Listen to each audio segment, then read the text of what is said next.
A graça e a paz de nosso Senhor e Salvador Jesus Cristo. Louvado seja o nome de Deus.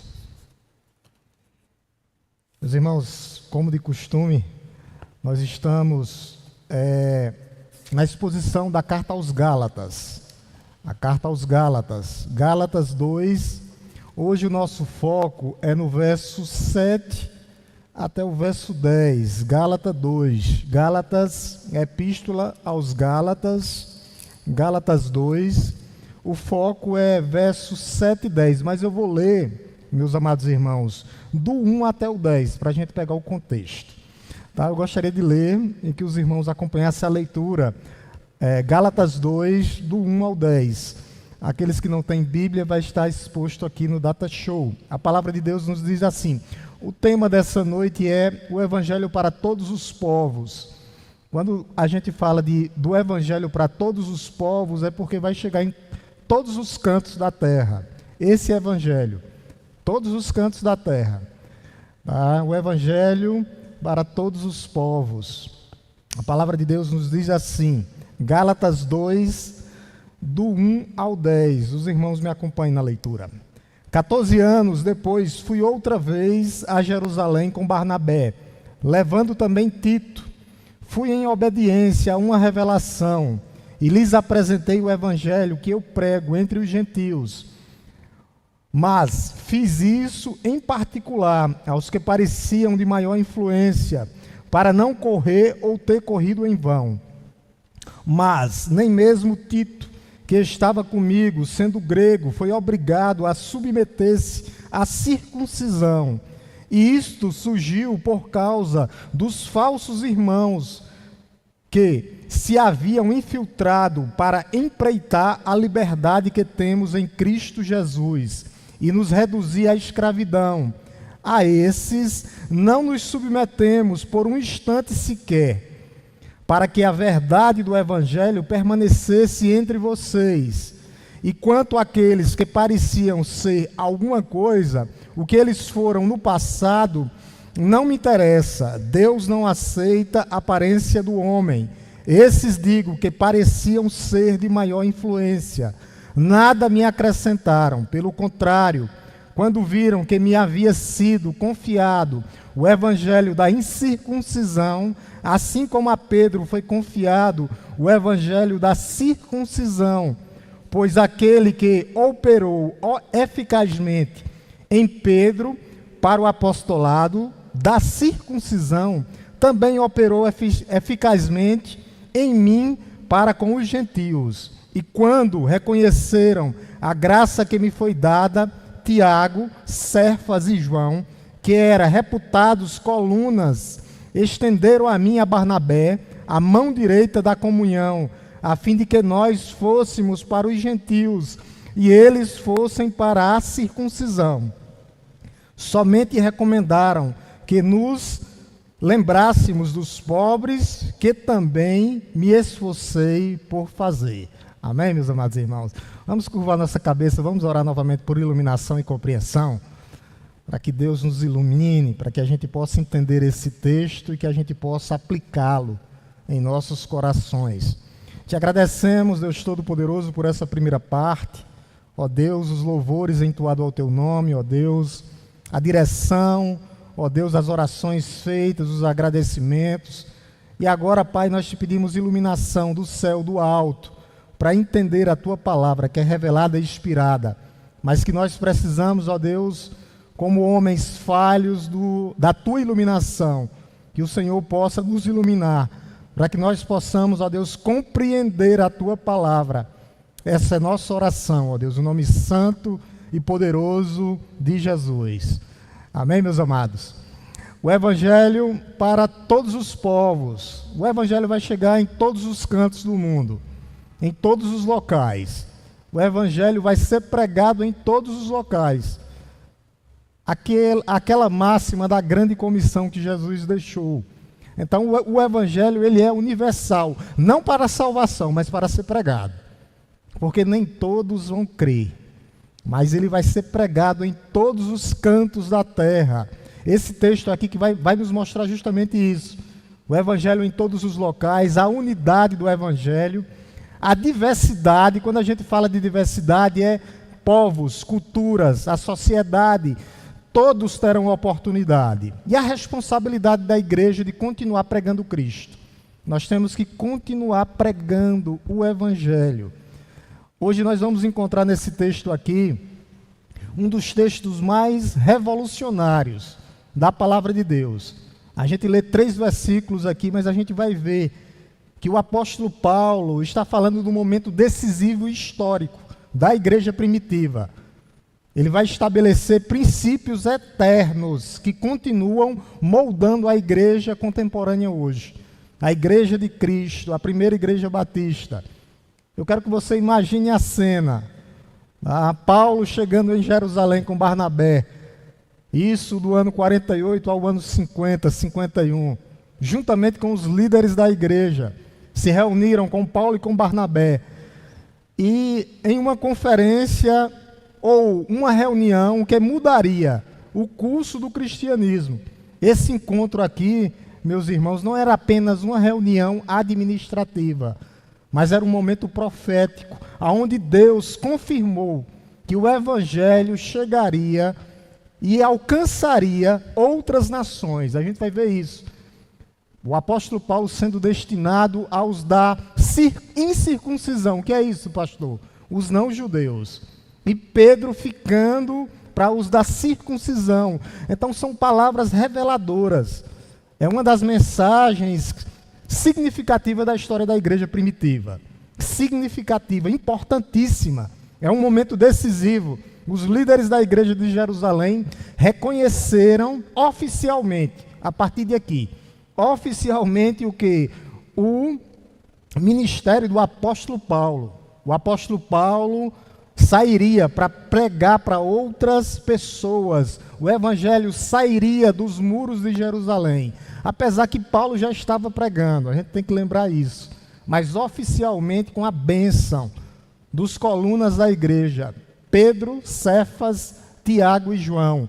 E a gente vai ver a responsabilidade que é. O contexto aqui imediato dessa passagem é justamente o apóstolo Paulo escrevendo aos Gálatas e fazendo uma defesa do seu apostolado.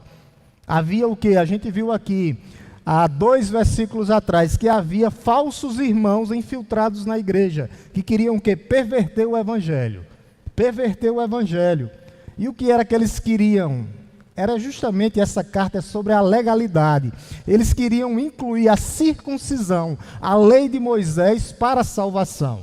Um exemplo hoje, a gente sempre vem fazendo essa comparação. É como se você pegasse o sábado e Jesus não fosse suficiente para a salvação. É Jesus mais o sábado. Não funciona assim.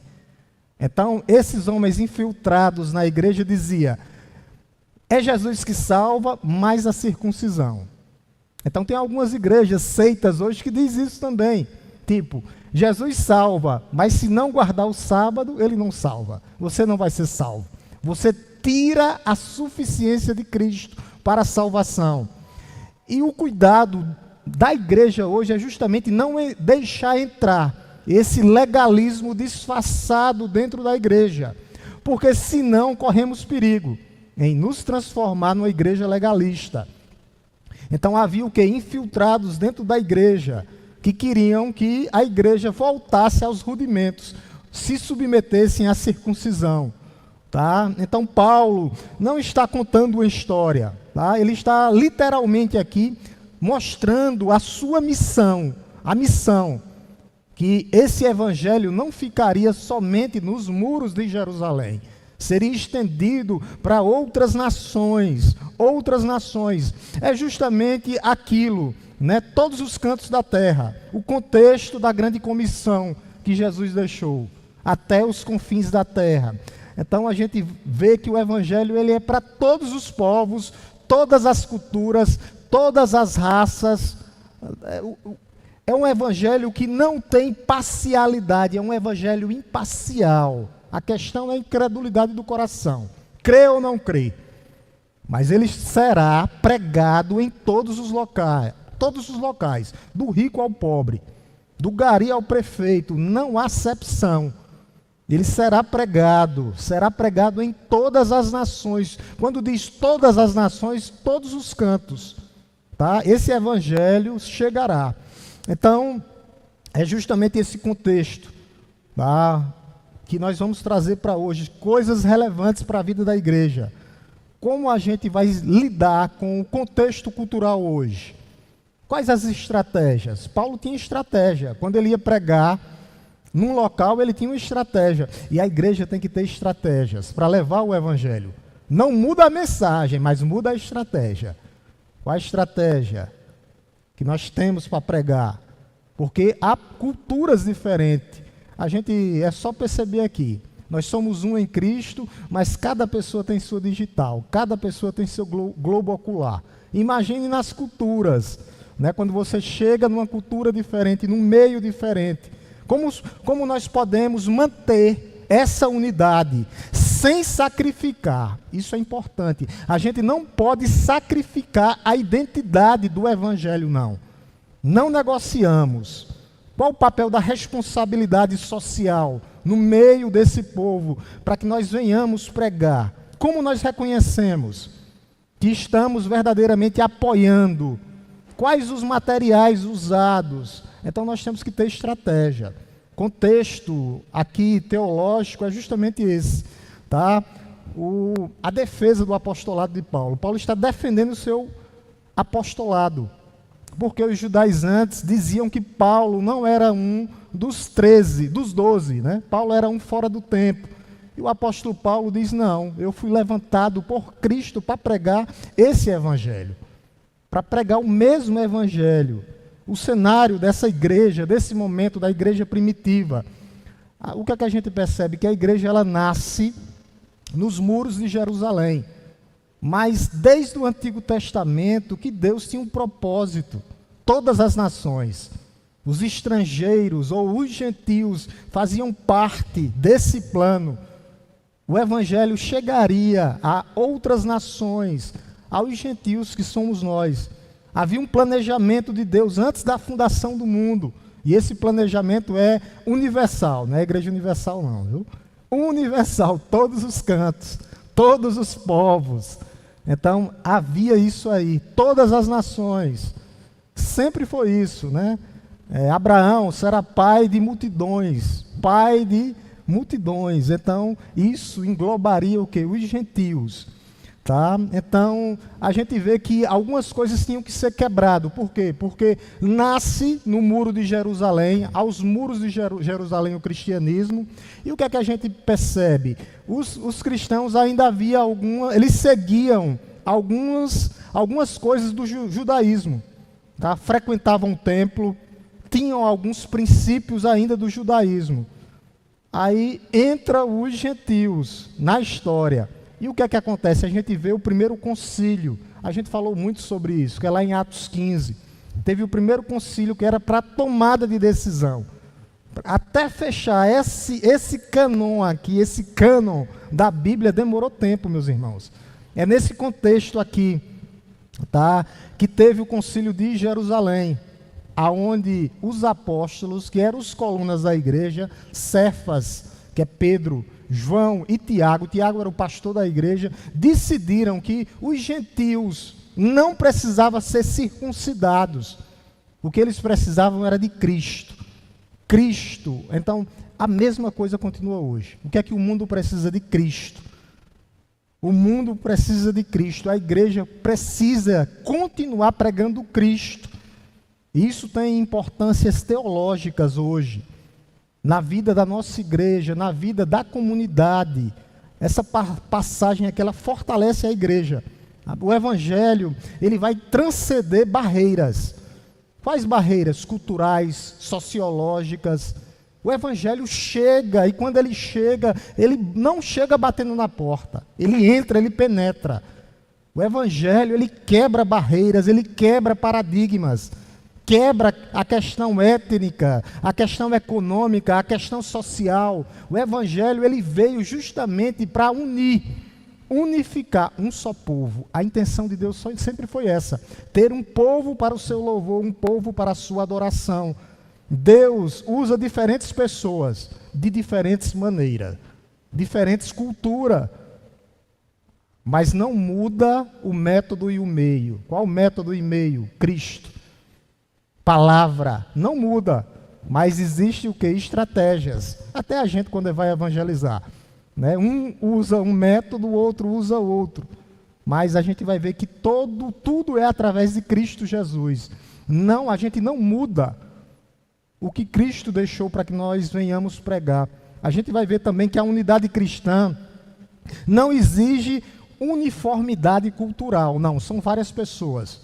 Preto, branco, mulato, índio. O evangelho se expande. Não tem acepção. E essa aqui é a maravilha do evangelho. Judeus e gentios, é trazer e mostrar que está todo mundo na mesma balança. Não tem diferença, não há balança desigual no reino de Deus, nessa pregação. Quando ele diz aqui, tá, no verso 7, que judeus e gentios, um foi para um local, outro foi para outro local. Mas o que é que eles continuaram pregando? O mesmo evangelho. E isso tudo através da fé. Sempre produz responsabilidade no meio da comunidade. Aonde nós estivermos, nós temos nossa responsabilidade. Que responsabilidade é essa, pastor? Pregar a palavra de Deus, anunciar esse evangelho. Anunciar esse evangelho. Então Paulo passa aqui da defesa do evangelho para falar do seu ministério.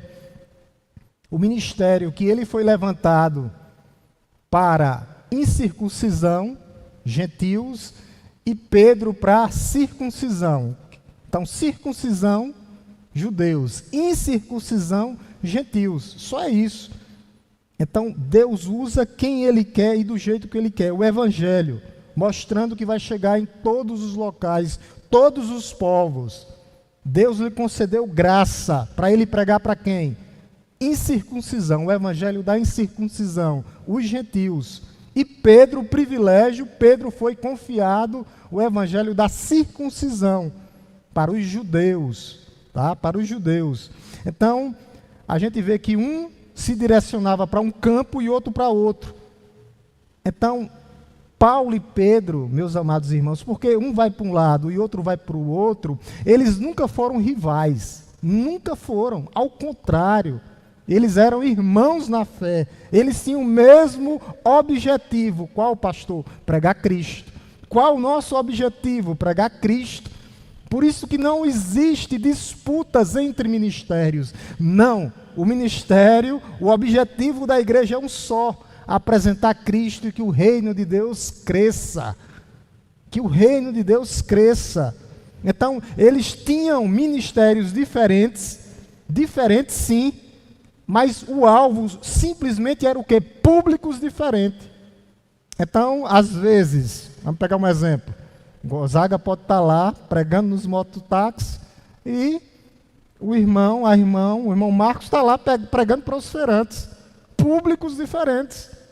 Mas qual é o contexto? O mesmo, pregar Cristo. Marcos na feira, Gonzaga com os mototáxis e fora os que vão chegando. Então, o objetivo é um só. O Evangelho da graça de Deus. O Evangelho da graça de Deus. Então ele fala aqui que Paulo tinha ido para a incircuncisão. O que é isso, pastor? Novamente, não judeus, tá? Os não judeus. Então Paulo fala dois ministérios. Havia dois ministérios aqui. O dos judeus e o dos gentios. Mas o Evangelho, só um Evangelho. Não há dois evangelhos, meus irmãos. Só há um Evangelho. Há o quê? Públicos diferentes na hora da pregação. Mas depois da conversão, em Cristo. Públicos diferentes, mas depois da conversão se torna um em Cristo.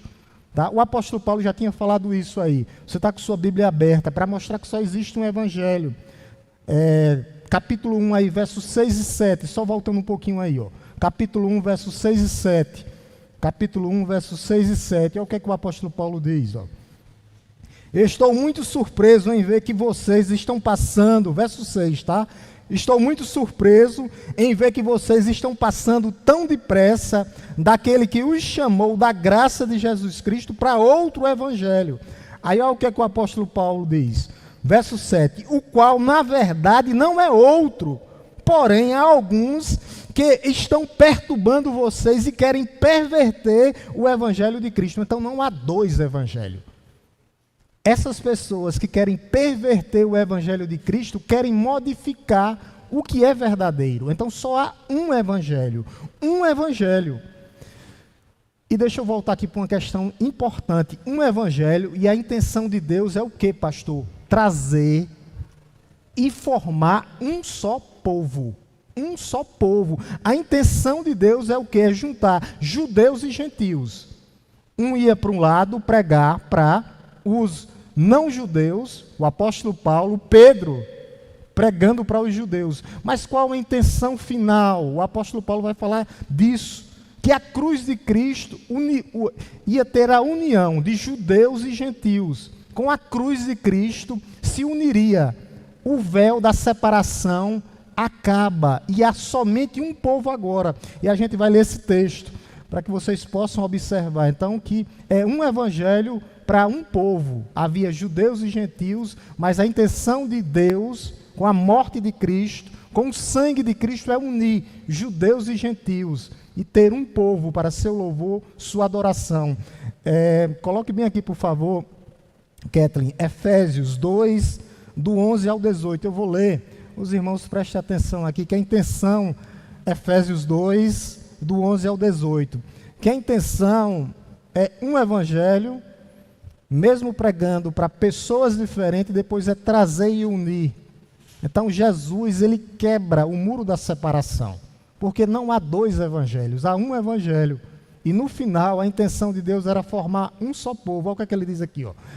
Portanto, lembre-se que no passado vocês eram gentios na carne, chamados incircuncisão, não judeus, por aqueles que se intitulavam circuncisão, os judeus, que é feita na carne por mãos humanas. O que é que o apóstolo Paulo está dizendo aqui? Não tem valor nenhum, nem a circuncisão, nem a incircuncisão. Aí ele diz, naquele tempo vocês estavam sem Cristo, separados da comunidade de Israel, e estranhos às alianças das promessas, não tendo esperança, sem Deus no mundo. Verso 13, olha o que é que ele diz. Mas agora, em Cristo Jesus, ou através de Cristo, vocês que antes estavam longe, foram aproximados. Através de quê? Pelo seu sangue. Pelo sangue de Cristo.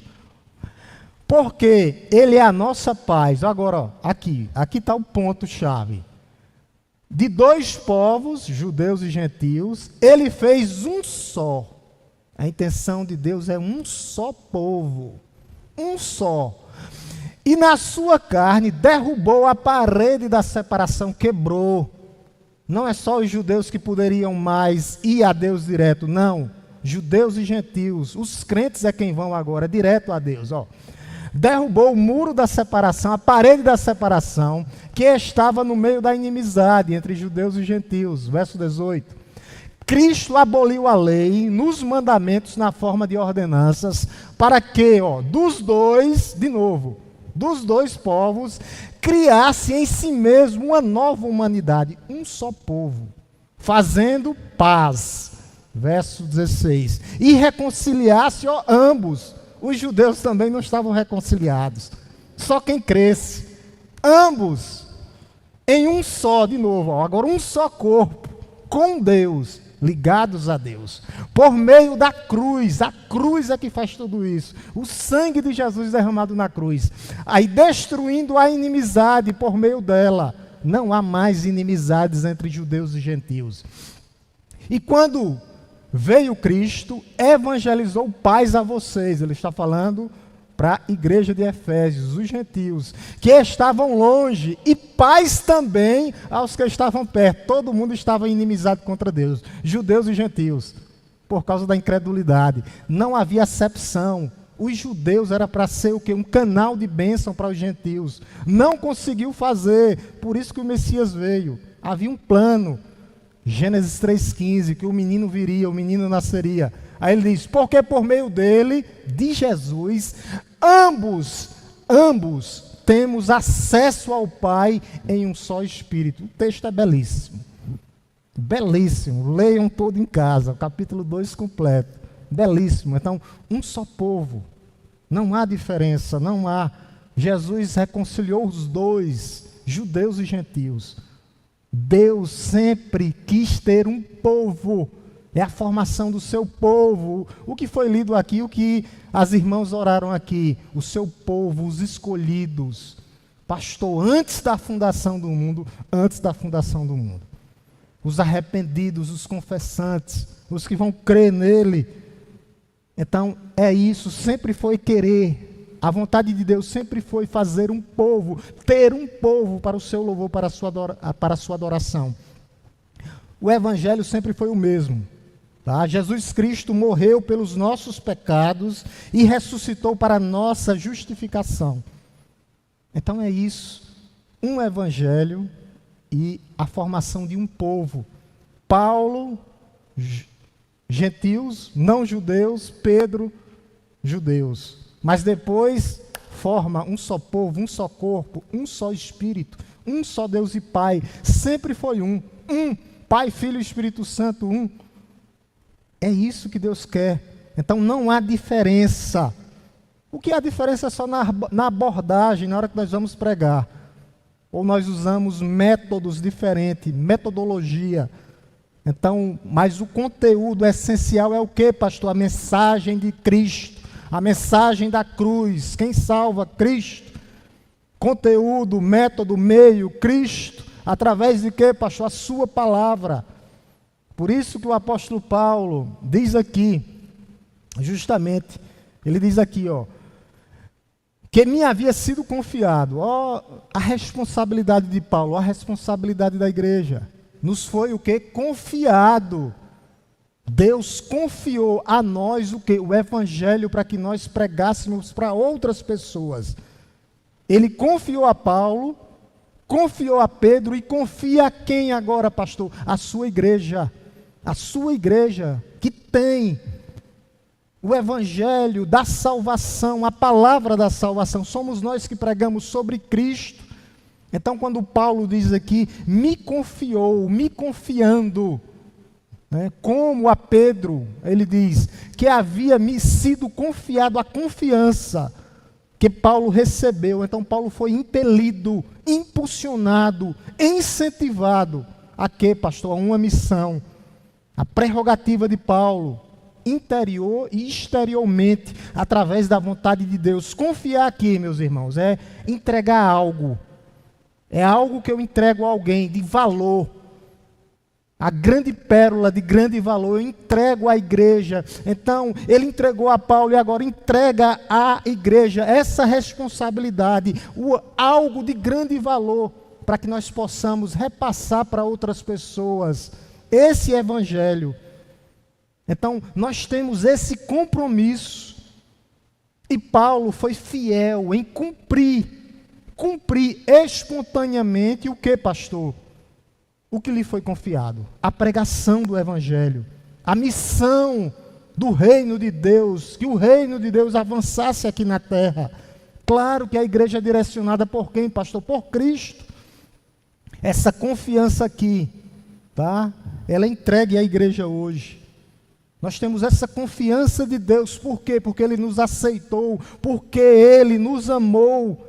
A confiança de quê, pastor? De pregarmos o Evangelho. Pregar o Evangelho, que provém de quê? Da fé em Cristo Jesus, do poder de Deus, que capacita a sua igreja, da assistência do Espírito Santo. O Espírito Santo nos assiste, habita em nós, na hora de pregarmos essa palavra, meus amados irmãos. O Espírito Santo de Deus, Ele nos dá coragem para superar o medo, para superar a timidez, nos capacita nas dificuldades. O Espírito Santo habita em nós, nós somos casa, morada. Então, o que é que nós não podemos fazer? Confiar nas nossas próprias ideias, não. Tem muitas pessoas que buscam, sabe o que, meus amados irmãos? Por isso que no avanço do reino de Deus, muitas pessoas estão olhando para a aprovação humana. E o que é que o meu irmão vai pensar? Meus irmãos, Deus, Ele quer que você pregue, Ele quer que você evangelize, Ele quer que você fale, não se cale. Não se preocupe com a opinião humana, não. Se preocupe o que com Deus está pensando de você, e Ele conhece o seu coração. O pregador fiel, a pregadora fiel, o crente fiel, é fiel a quê, pastor? Às Escrituras Sagradas, meus irmãos. Nós não buscamos glória humana, nós buscamos a glória de Deus e rendemos graças e glória a Deus, para que Deus no final seja glorificado e o bem do nosso próximo, é isso que nós buscamos. Uma pergunta que pode ficar: o que é que me permite realizar essa confiança aqui, essa obra de Deus, que Paulo estava num canto, Pedro no outro? Qual a convicção que eu tenho? Qual a convicção, qual a autoridade e convicção que eu tenho? Qual a origem dessa confiança de Paulo aqui? Qual a origem da nossa confiança? É uma pergunta. Qual a origem da minha confiança? Qual a origem da nossa confiança em pregar, em anunciar o Evangelho da salvação? Primeira coisa, o quê? Qual a origem? De onde vem? A fé na palavra de Deus. Eu confio nessa palavra. Eu tenho convicção que esse Evangelho aqui liberta. Que esse Evangelho é poder de Deus para a salvação de todo aquele que nele crê. Que essa palavra aqui é fonte de autoridade. Eu tenho convicção que toda autoridade vem da palavra de Deus. Por isso eu prego Cristo crucificado, mas aquele que ressuscitou dos mortos ao terceiro dia. Então, qual a origem dessa confiança de Paulo aqui? Paulo confiou. Deus confiou em Paulo. A confiança é isso que ele diz aqui. Que me havia sido confiado. A confiança que Deus deu a Paulo. Por que Paulo? Qual a origem? A origem é o poder de Deus. Deus deu autoridade a Paulo. Cristo deu autoridade a Paulo. A confiança, meus amados irmãos, nunca está no pregador, não. Não está no pregador, mas no poder de Deus. É o poder de Deus que transforma pessoas. Dínamos, poder de Deus para transformar, mudar vidas. A mensagem tem poder para salvar, poder para curar, poder para transformar. Então, a origem de tudo isso aqui é o poder de Deus. Poder de Deus. Então, por isso que nós não nos preocupamos aqui na Igreja Batista em performance. Não é a performance humana, não. Mas é o poder de Deus transformando vidas, mudando histórias. Por isso que nós pregamos com essa autoridade. E qual a origem disso? Nós temos a assistência do Espírito Santo. O Espírito Santo nos assiste em tudo. O Espírito Santo, o que é que ele faz, pastor? Ele remove o medo.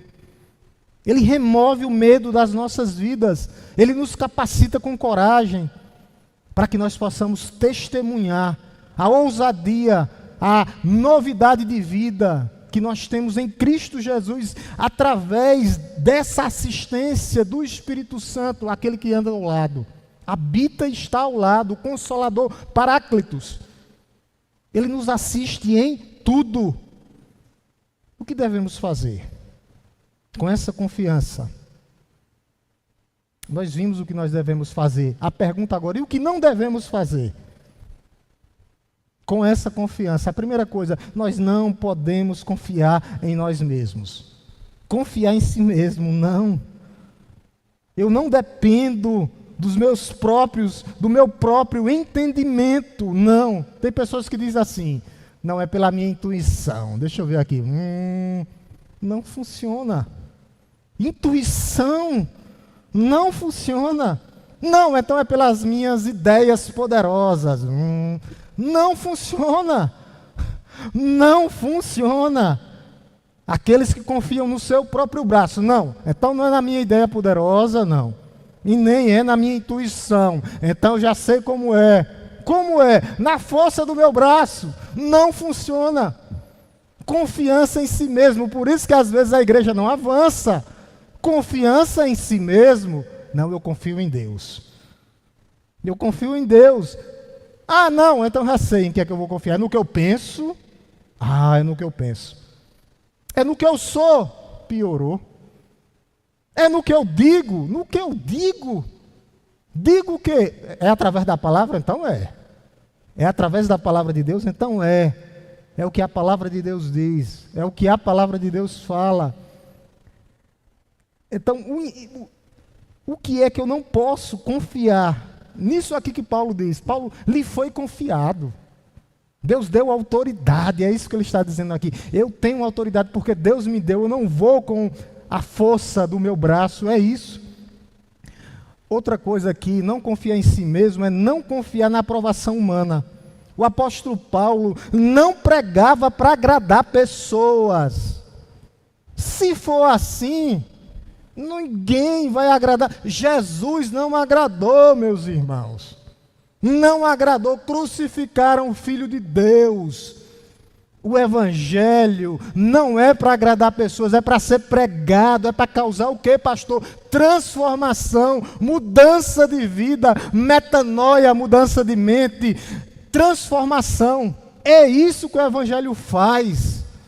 Não é para agradar, é para mudar, é para transformar. O Evangelho é para isso. Se a gente for agradar, meus irmãos, vai virar animação. O Evangelho ele é poder de Deus para transformar. Quais os fundamentos para essa confiança aqui que o apóstolo Paulo recebeu de Deus do céu? Quais os fundamentos? Eu estou firmado em quê? Quais os fundamentos para essa confiança? Primeiro, obediência a Jesus. Nós temos que ser crentes obedientes. O cristão deve evangelizar, sair para a pregação ou para o seu dia, para as coisas normais, no poder de Deus. E isso tem que ser um estilo de vida. Obediência ao Senhor. Obediência ao Senhor.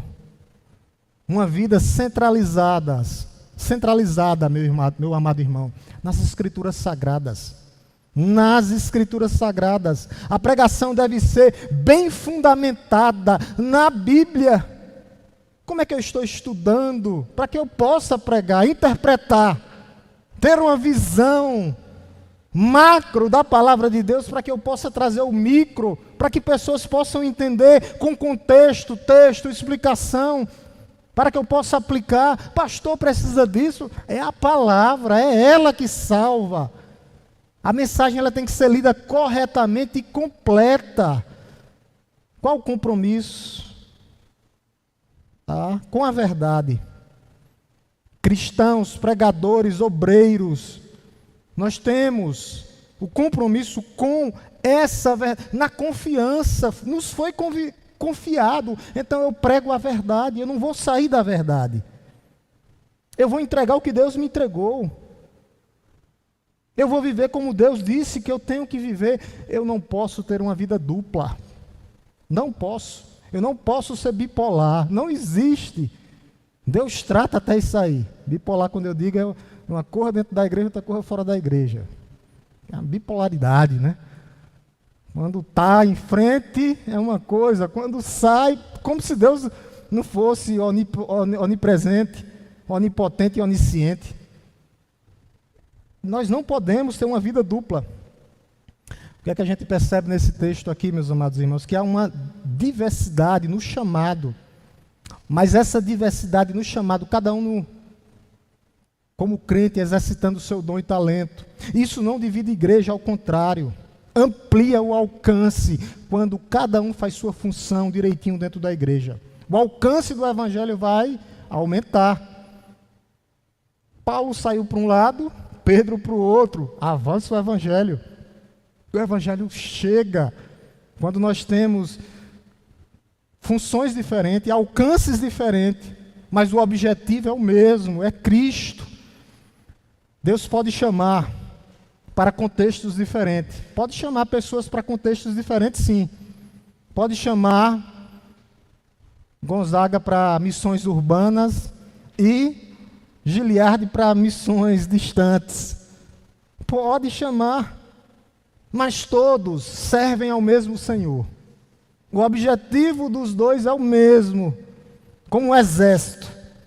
Diferentes flancos de batalhas, cada um num local diferente, mas uma causa, a causa é a mesma. A missão da igreja é a mesma, é Cristo. Tá? Por isso que o apóstolo Paulo diz que ele foi para incircuncisão, mas Pedro, ó, Cefas, Pedro foi confiado o evangelho da circuncisão.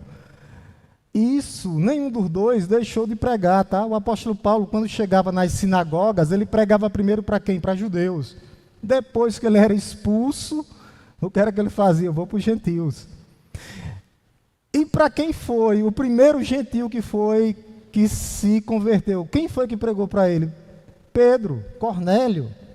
Primeiro gentio convertido, o não judeu, onde o Espírito Santo literalmente foi derramado, foi Cornélio. Quem pregou? Pedro. Mas só que nesse momento, cada um estava num campo, um campo de batalha diferente. É isso. Nós temos o exemplo de João, que João era um dos colunas da igreja, como vai fazer aqui. Mas depois João era o bispo da igreja da Ásia Menor. Ele escreve as 7 igrejas do Apocalipse que ficavam na Ásia Menor. Então, é isso. O que vale é pregar a palavra de Deus, o mesmo evangelho. O foco era distinto por causa de pessoas, somente isso. Isso mostra que Deus é soberano. Deus é soberano em todos os contextos, culturais, sociológicos. Não compromete a verdade. Ele levanta pessoas para lugares diferentes, sem comprometer a verdade que liberta. Então, meus amados irmãos, a gente não despreza nenhum tipo de ministério dentro da igreja. Todos são importantes, todos são necessários. É aquilo que o apóstolo Paulo diz. A mão tem sua função, o pé tem sua função, funções diferentes, mas todos cooperam entre si. Era isso. Apóstolo Paulo, não judeus, Pedro, judeus, mas todos cooperavam entre si. É isso, todos cooperamos entre si. Eu vou ler esse texto, eu botei aqui, não ia ler, mas eu vou ler. Que a gente vai ver que a intenção é que todos os membros trabalhem. Cada um tem sua função diferente dentro da igreja, mas todos são importantes. Nenhum é maior do que ninguém. Todos são importantes. E ele vai mostrar isso. O apóstolo Paulo, por isso que a gente tem que se identificar com o texto, ler o texto, para a gente não ter a síndrome de inferioridade, ou a síndrome da superioridade. Não sei o que é pior. Ser aquele que pensa que é o menor, aquele que pensa que é o maior. O que pensa que é o menor é se autoflagelando. E o apóstolo Paulo vai botar todo mundo em seu local. Corpo, todos importantes. Coloque bem aqui, por favor, Kathleen. 1 Coríntios 12, do 12 ao 27. 1 Coríntios 12, do 12 ao 27. Eu gostaria de ler com a igreja. Vamos ler, igreja? Eu vou ler aqui os pares, a igreja lê os ímpares, tá? Dividir, porque a leitura é grande, nós vamos dividir. Aqueles que estão em casa, acompanhem aí, que vai estar aqui no Data Show. Olha o que é que diz. Porque assim como o corpo é um, e tem muitos membros, e todos os membros, mesmo sendo muitos, constituem um só corpo. Assim também é com respeito a Cristo.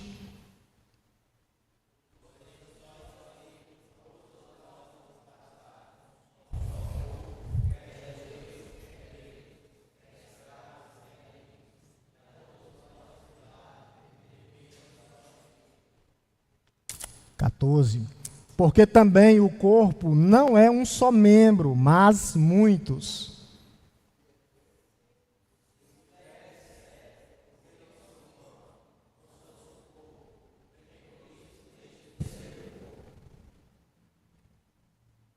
Se o ouvido disser, por que não sou olho, não sou do corpo, nem por isso deixa de ser do corpo.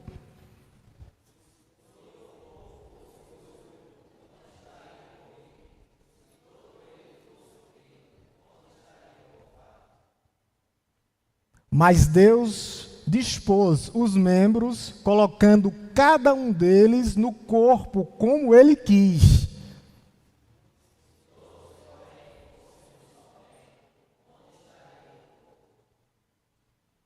O certo é que há muitos membros, mas um só corpo.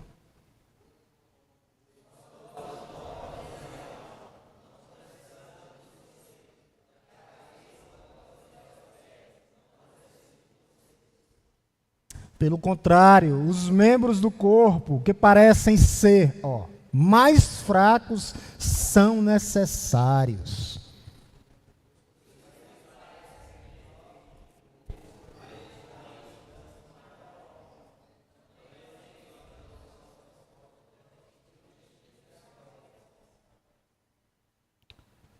Ao passo que os nossos membros nobres não têm necessidade disso. Contudo, Deus coordenou o corpo, concedendo muito mais honra àquilo que menos tinha.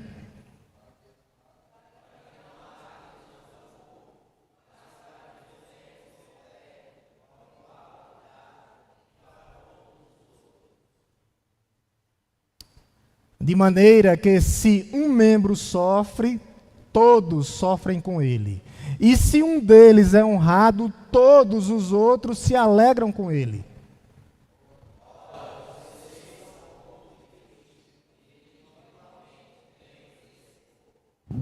Todos são importantes. E o que é que Paulo vai dizer? Nós damos honra àqueles que parecem ser menor.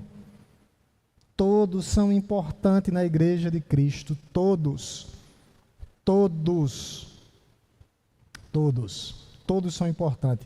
Por isso que o apóstolo Paulo, ele tinha isso. Ele não fazia porque ele sabia que Cristo nunca fez acepção de pessoas. No meio da igreja, aonde não deveria acontecer, ele está o quê? Corrigindo a igreja. Justamente a igreja de Corintos, que pensava que era super. Tinha todos os dons, mas não tinha amor. E o apóstolo Paulo, ele corrige a igreja.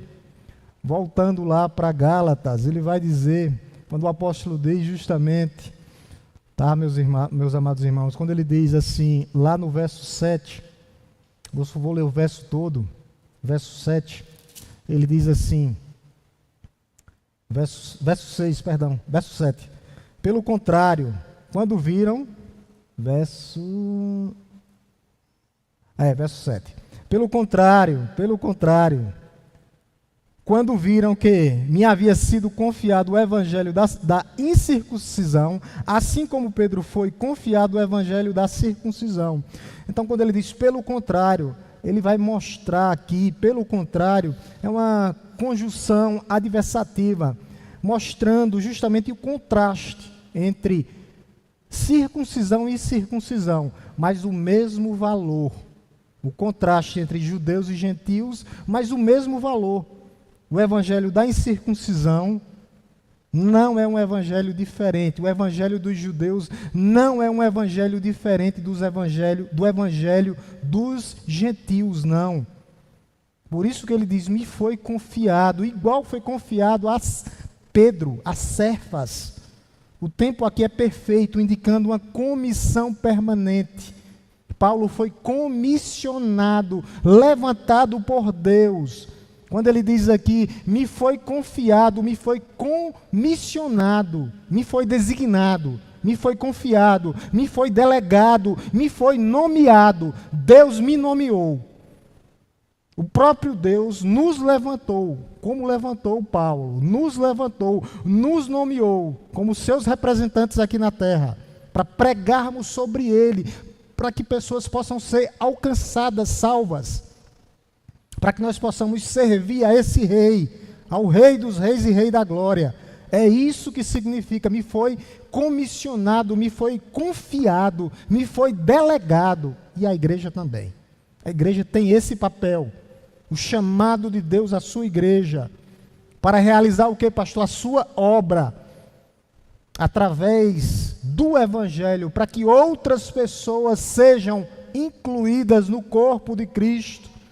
É isso que o apóstolo Paulo está dizendo aqui. Me foi chamado, ele foi chamado, me foi confiado. Esse chamado nosso é um privilégio, meus irmãos, que Deus dá à sua igreja, nos chamando para pregar.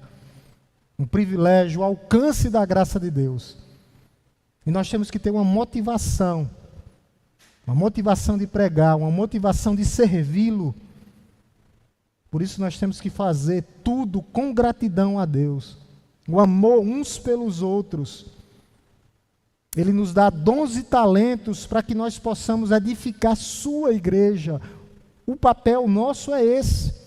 Edificação do corpo, avanço do reino de Deus aqui na terra é isso. Me foi delegado, me foi confiado, me foi comissionado. É um chamado divino. A palavra delegado, a palavra confiado, a palavra comissionado deriva da grande comissão. No contexto cristão aqui é um mandado de Deus, ou um mandamento para que nós pudéssemos ide por todo o mundo pregar o evangelho. É uma ordem de Deus aos seus filhos, aos seus seguidores. Delegado. Para quem é essa comissão? Toda a igreja. Toda a igreja. Não é só do evangelista, não. Não é só do missionário, não. O evangelho é para todos, todos. Para que possamos servir ao próximo. Seja missionário, seja evangelista, seja o cristão da igreja. Qual o propósito do comissionado? O que Deus deseja das nossas vidas? O que Deus deseja dos seus seguidores? O propósito é que sejamos luz. Nós não podemos ser trevas em meio à escuridão aí, não. Nós não podemos. Muitos crentes são trevas. Em vez de iluminar, faz é afastar. Em vez de atrair, faz é afastar pessoas. Nós temos que viver em santidade e em novidade de vida para que nós possamos atrair através da pregação do Evangelho. Meus irmãos, somente através da pregação do Evangelho. Para que pessoas sejam mudadas. Como se manifesta esse chamado que Deus nos delega, essa comissão que Deus nos dá? Com serviço e compaixão. Se nós não fizermos servindo como Cristo veio para servir, com amor, nos colocando no lugar dos outros, não impactaremos, não. Não vai servir de nada. Se não houver amor na obra de Cristo, não haverá impacto em outras pessoas, não. Por isso que nós temos que usar os nossos dons e talentos. Edifica o corpo, avança. É isso que nós temos que fazer. Deus nos dá habilidades para isso. Liderança espiritual. Ele nos dá para que nós possamos viver no serviço do Rei, aqui na igreja. É isso que nós temos que fazer, cumprir esse confiar, que é comissionar. Ele me comissionou, me delegou algo de grande valor para que eu possa sair e pregar a grande comissão. Indo, pregando, anunciando, pessoas sendo salvas, ensinando e batizando-as. Esse é o papel da igreja. Esse é o papel da igreja. Qual a importância de responder a essa confiança que Deus nos deu? Ele nos delegou, Ele nos comissionou. Qual a importância de responder a essa grande comissão? Quando nós respondemos, automaticamente nós vamos ter o quê? Vou encerrar por aqui. Eu vou gravar aqui para eu dar continuidade. Mas uma coisa que a gente vai ter aqui só para me falar é justamente o crescimento espiritual. A importância de responder. Nós crescemos espiritualmente, deixamos de ser meninos na fé para crescer espiritualmente. Quando nós respondemos a esse chamado, a isso que nos foi confiado, a igreja, a pregar o Evangelho, anunciar essa grande comissão. Eu vou ficar aqui. A importância de responder a esse chamado, tá? A essa delegação que Deus nos deu, de sermos os seus mensageiros, comissionados a pregarmos a palavra de Deus. Meus irmãos, eu me empolguei, já é 9 horas. Nós vamos orar. Tem pergunta, meninas? Tem pergunta? Tem. Não. Vamos orar então. Já é 9 horas, em ponto. E o culto tem que ser com ordem e decência. Tempo de começar, tempo de terminar. Vamos orar em nome de Jesus, curvemos nossas cabeças, baixemos nossas frontes e vamos orar em nome de Jesus. Te louvamos, Deus Todo-Poderoso, Criador dos céus e da terra. Te bendizemos, ó Pai, pelo Teu amor, pelo Teu cuidado. Sabemos, ó Deus, que o Senhor nos levantou. O Senhor, ó Deus, nos confiou, ó Deus, esse evangelho, para que nós pudéssemos pregar, para que outras pessoas, ó Deus, sejam libertadas, como nós fomos um dia, ó Deus, libertos. Nós também um dia estávamos cegos, ó Deus, e o Senhor nos libertou. O Senhor nos tirou do império das trevas e nos transportou para o reino do Filho do Teu amor. E nós te rendemos graças nessa noite, ó Pai, pelo Teu amor, ó Deus, pelo Teu cuidado, pelas Tuas misericórdias, Pai Santo. Sabemos, ó Deus, que até aqui nos ajudou o Senhor. Muito obrigado, Senhor, por mais uma noite, por estarmos na Tua casa, ó Deus, casa de oração, casa de adoração, casa, ó Deus, onde nós aprendemos mais da Tua sã doutrina. Que o Senhor, ó Deus, nos leve em paz para os nossos lares, que nós possamos, ó Deus, ter um restante de semana na Tua presença, uma semana abençoada e abençoadora. Essa é nossa oração, ó Deus, no nome santo e poderoso de Jesus. Amém, meus amados? Meus amados, Deus nos abençoe. Deus nos abençoe.